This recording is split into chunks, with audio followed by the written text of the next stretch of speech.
Now, before we get into the split screen view and we go into the comparison in great detail, let's do an unboxing. Very obviously, I have the real one here on the left and the fake one on the right. As I already mentioned, when you get something off Sneakers or indeed the China Nike app, it comes with this tape and this sturdy outer box to protect the goods inside, so you know no one has pulled like a little switcheroo on you and put a fake pair in there on the way. Not likely to happen, but it's cool that they have something of a countermeasure against that. And there we go. Now, I do have a bit of a head start on this video in terms of already knowing that the box is incorrect. I remembered after I did that intro that the fake box is not actually the right color. I did see a picture of it from the dude I got it from, who will not be mentioned here. I don't do such things on this channel. This is just for informational purposes only. Now, it's worth noting on that topic of incorrect boxes, that is sometimes an indicator that we're dealing with an incorrect shoe. And because, as I mentioned, I get stuff early, very early, I'm interested in reviewing multiple different versions against one another, that this is likely to be not the greatest shoe. That's my prediction right now. It's not going to be the greatest. You can see the premium packaging on the black box there. Cheap budget stuff on the red one. I guess we should have a quick look at the labels, but I know the label's going to be inconsistent already. Not really worth, yeah, it's just, yeah, completely wrong. So not even worth comparing those two things.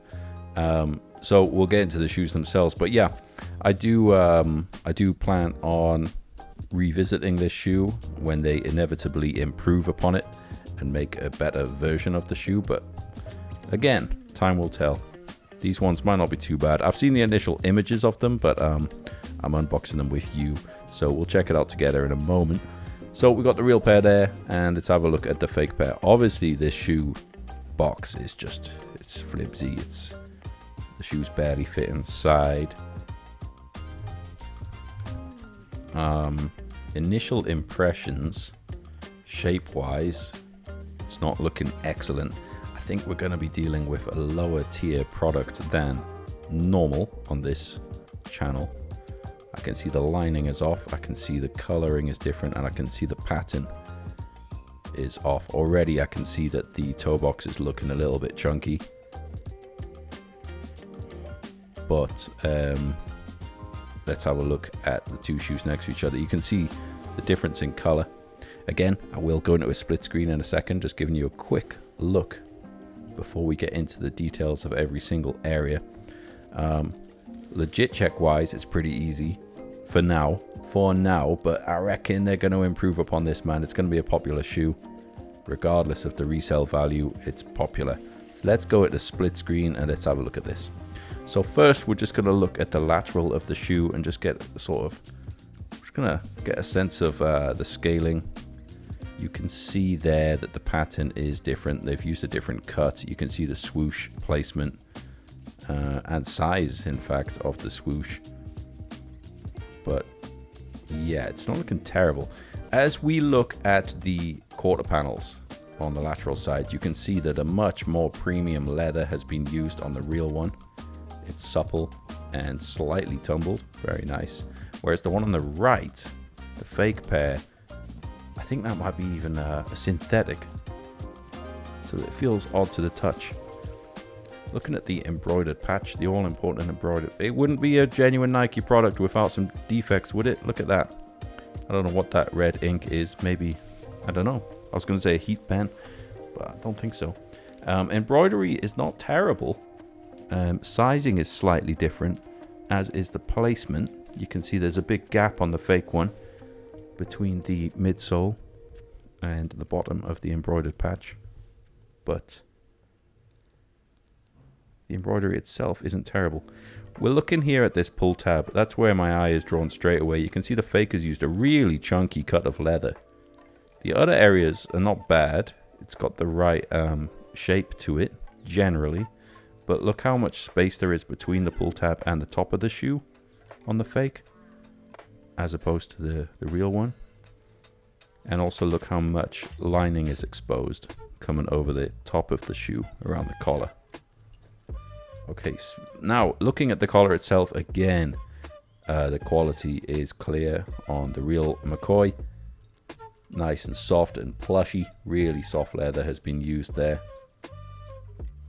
And the padding inside the liner, wonderful. Fake, just feeling a little bit stiff. We've gone now to the toe box. You can see the toe strap, the shape. It's not the most excellent of shapes on the fake one. 4-foot flex notch spacing seems slightly inconsistent as well, and we've got a bit of a boxy end to it. Looking at the toe puff inside, the real one is more responsive, and again you can see the leather creasing up nicely on the vamp section there, looking good. Real one came laced up, fake one did not. Fake one's tongue, the piping around the edge is a bit too bright. Tag slightly discolored, but not terrible. The front of the tag, that is. We'll get into the inside tag shortly. Yeah, it's just lacking a bit of luster to it, a bit of color. It's looking a bit flat, and that piping is too bright. Looking at the inside of the tag, I mean, the placement is terrible. The fake one, they've stitched it with the made in Vietnam bit, flipped over underneath, and the text is clearly inconsistent. Worth noting the material used here, it's kind of like a towel material has been used on the inside of the tongue, but not the same as the liner. The lining on the real one is nice and kind of golden, got that shine to it. The fake one is the stuff you'll see in any kind of sports footwear, that generic material. It's not bad, but it's not close to the real at all. Looking at the insoles, the real one has a lot of seemingly, I guess it's glue stains all over it. No glue has been used on the fake on the back. The real one it has, and it's got horizontal lines as well as 2 notches in the foam. The outsole, it feels sticky on the real one, that sort of sticky feeling. Fake is malleable and squishy, even from squeezing the sides, man. The side walls are just, it's caving in.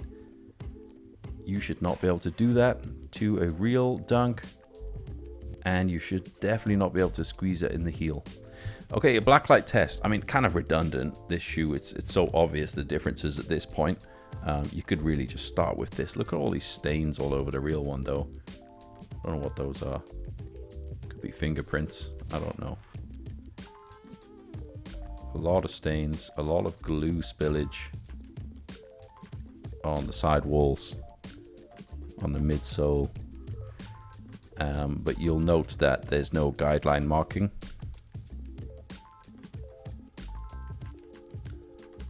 And the outer edge of the leather has an orange glow to it under a black light. It's quite interesting. But beyond that, nothing else really showing up. The fake one, being a cheaper one, it's going to be covered in guidelines. I just know it. There they are. Lighting up like a Christmas tree. Look at that. Guidelines all over the place for each perforation. Oh man, loads going on here. Loads of guidelines from the heat sensitive pen.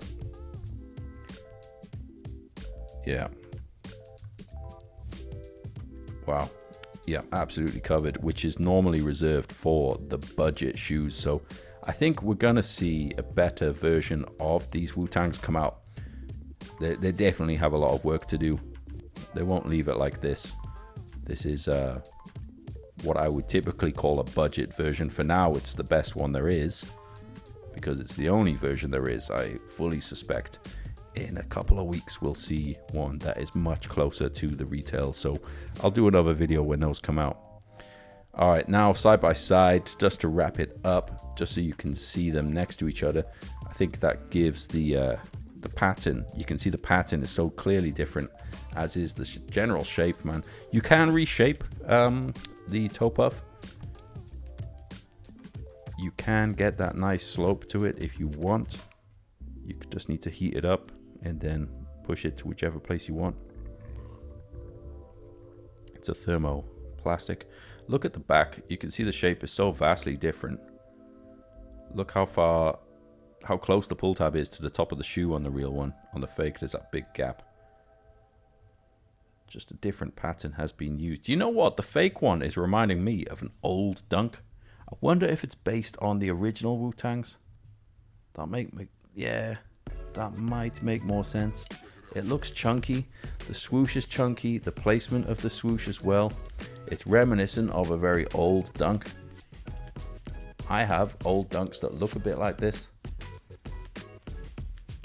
That could well be it. Either way, it's not accurate to this one. And you can just see the general finish, the quality on the real one. Like, look at the lining there. See how it goes over there.